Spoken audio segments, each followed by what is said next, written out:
I said Mickey Mouse walks into an AT&T. What's up, fuckers?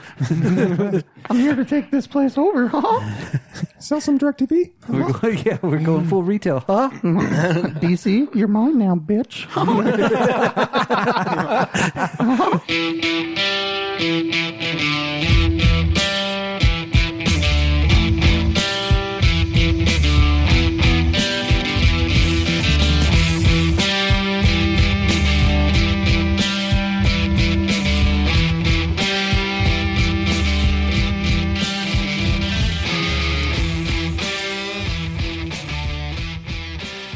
Welcome to the Drop Culture Podcast, as joined as always by Mitch. Hey, I'm over here on his left. Tyson. Hey, I'm Tyson. And Bozo the Death Machine, Brock.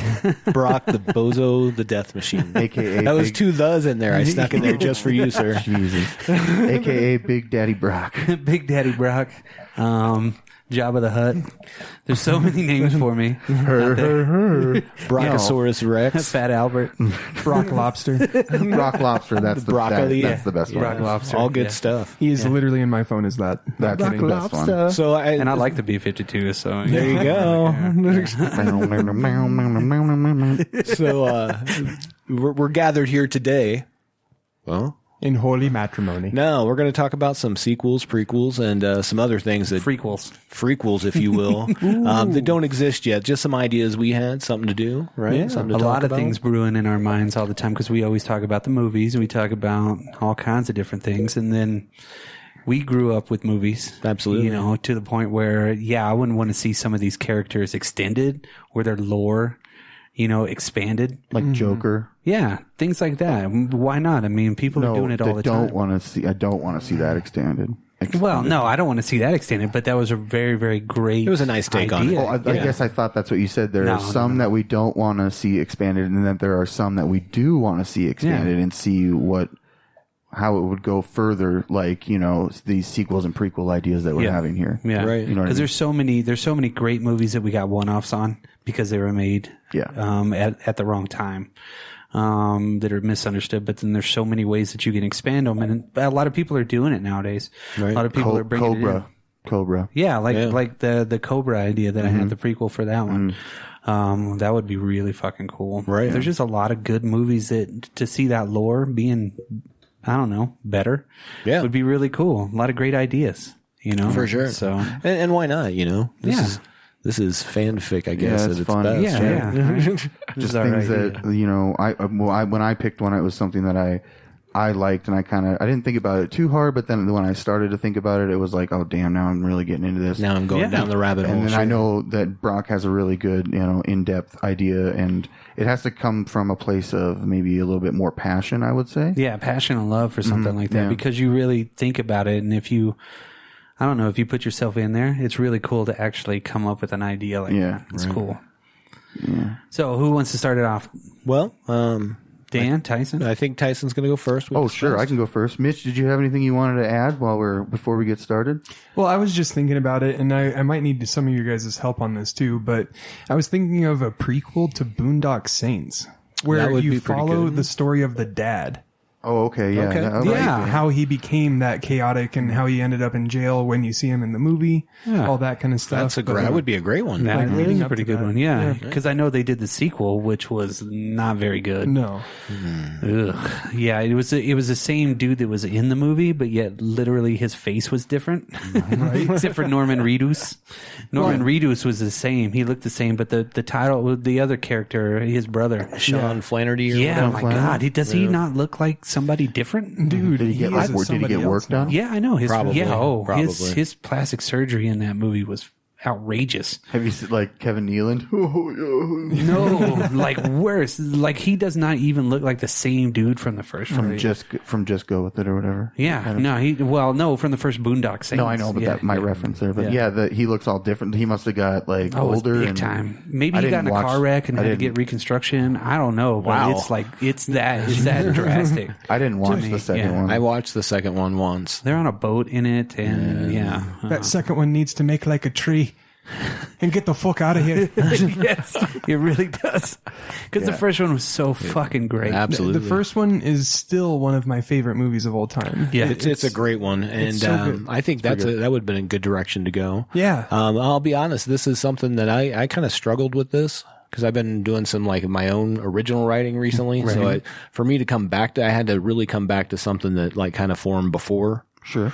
So this may not be as in depth as what I normally would deliver. Right. So that's kind of what I was going on. I didn't get too in depth because I wanted to kind of just maybe like talk it out, verbally think it out here with everyone, in the universe table. Yeah, it's a table read.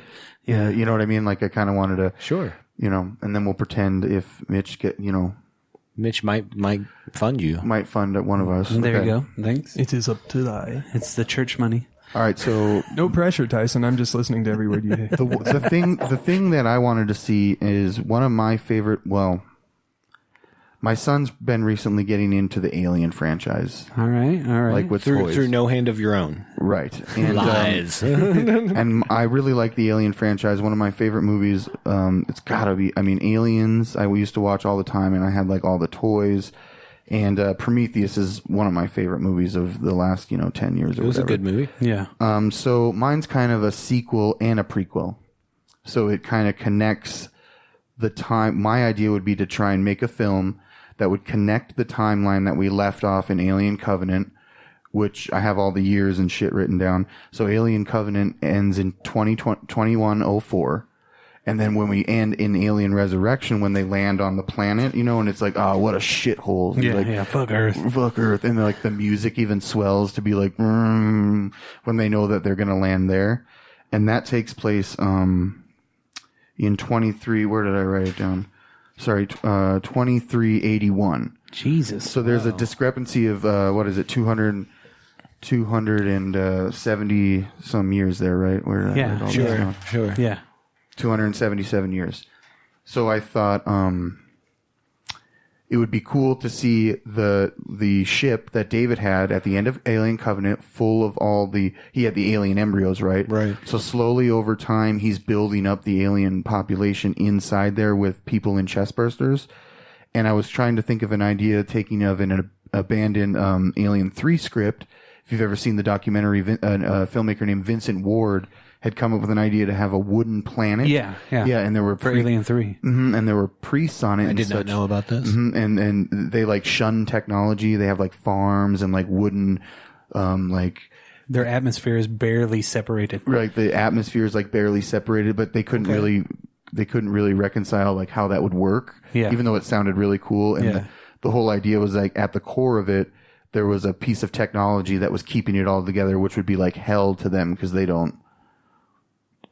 shunned technology. They're like not monks, but like, a sect of religious people so taking that kind of idea, what if this ship essentially created a queen or several and somehow turned into a big floating alien planet, or it crashes on a planet. And now we've got David going even more insane, probably like merging himself with the aliens somehow, like making a weird robot Alien hybrid. something. I don't know. Or the aliens are actually making their own technology.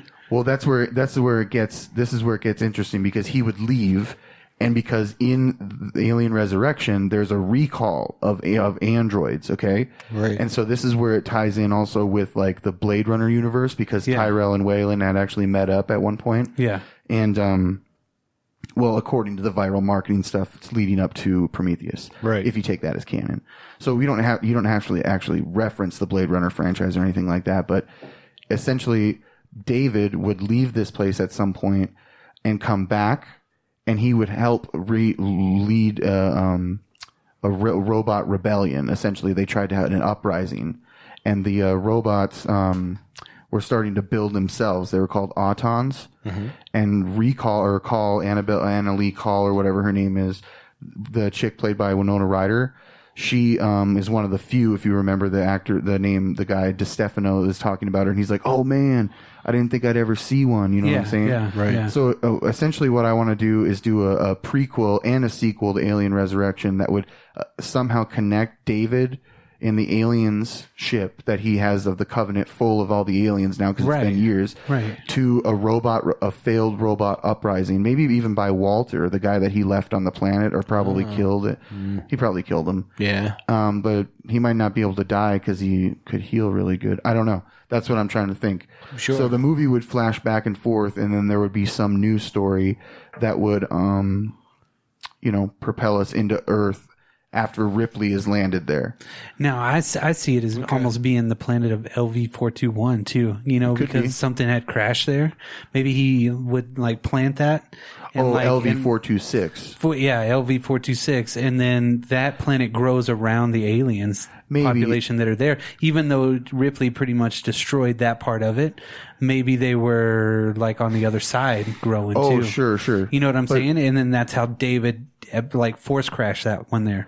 Well, he would have had to go back because I guess it's implied. Maybe he was sending ships out the whole time while he was actually on the Imagineers or the Engineers' home planet.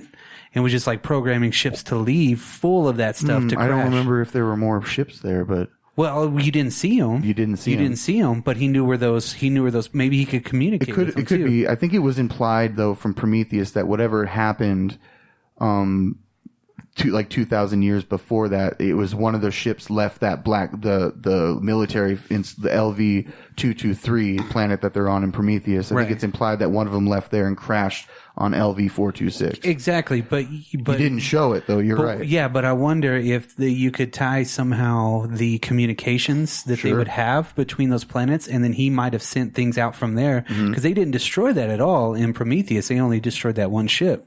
That's true. So maybe somehow he woke up some engineers and then sent them messages, and then they landed in different spots, or even landed on one big spot altogether and created a population because they had all the star maps. That's what I want to get. Yeah, you're right. What I want to get to is one of the ideas that they had, another failed idea when Ridley Scott was in discussions and Rennie Harlan was in discussions.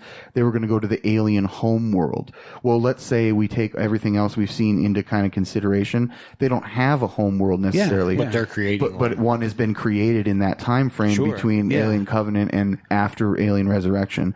So I was thinking maybe Sigourney Weaver probably doesn't want to do this. Maybe she'd have a cameo, or maybe they would just... you would reference the crew of the Betty landing somewhere and follow a new crew somewhere else. Yeah. But Earth has to be a complete, utter shithole that's been toxic, like Blade Runner. After Blade Runner, it's it looks like Blade Runner, except... Well, the ship exploded on the end of Resurrection so big that it probably destroyed a third of the population anyway. You know what I'm saying? It was close to Earth. They ran aground technically at the very end of it whenever they escaped the ship, you know what I mean? And they showed that big giant fucking ship that they had. They showed it exploding on the surface. So which one? No, not the Betty, but the one ship that they were on. The Aruga or whatever. Yeah, that actually hit Earth. Oh, that's right, it did. Yeah, so there's your cataclysmic event. There's your cataclysmic event right there. So that would set off a chain of events. So thank you for. I just watched that movie. So. But then also too, the aliens were still on that ship. They didn't destroy all the aliens. Well, I'm sure they would have been obliterated. I don't know. Of course, you would think. But I'm right? saying that out there somewhere, David has a ship full of. They were only so many eggs he had, right? Right. That they're the face huggers that would grow into the face huggers. So it would take him a lot of time. Maybe he was picking up like Ripley's. You know what I mean? Throughout. Well, he has 2,000 colonists still in the Covenant. All the colonists are in there. Yeah. So I'm saying over time he's impregnating them, and you'd think, well, they'd get out. Well, what if it just started to do the kind of secretion stuff from Alien 2? You know how the hive was built? What if the ship just eventually just kind of turned into that? You know what I'm saying? Well, yeah, it turned into their kind of... And they would just birth aliens out whenever they're needed. And, so the whole ship was basically living. And they could... Well, kind of. They could clone the people. So they could do that over and over and over again. I'm sure David could. Because they had embryos, they had all kinds of shit like that. Yeah, he could just keep going. And then I imagine Michael Fassbender looking kind of older and like pieces of him missing and like pieces of his hair gone and stuff. Because remember how he was so about his hair in the first one? Now it's like he's bald over here, and like there's just a patch, and he's like sitting on a throne. Looks like one of the Robins from Batman Ninja.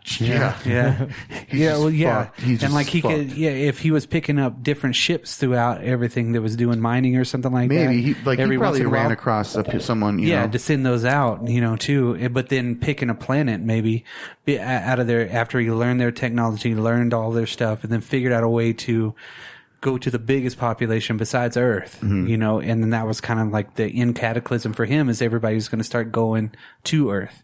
And so maybe, maybe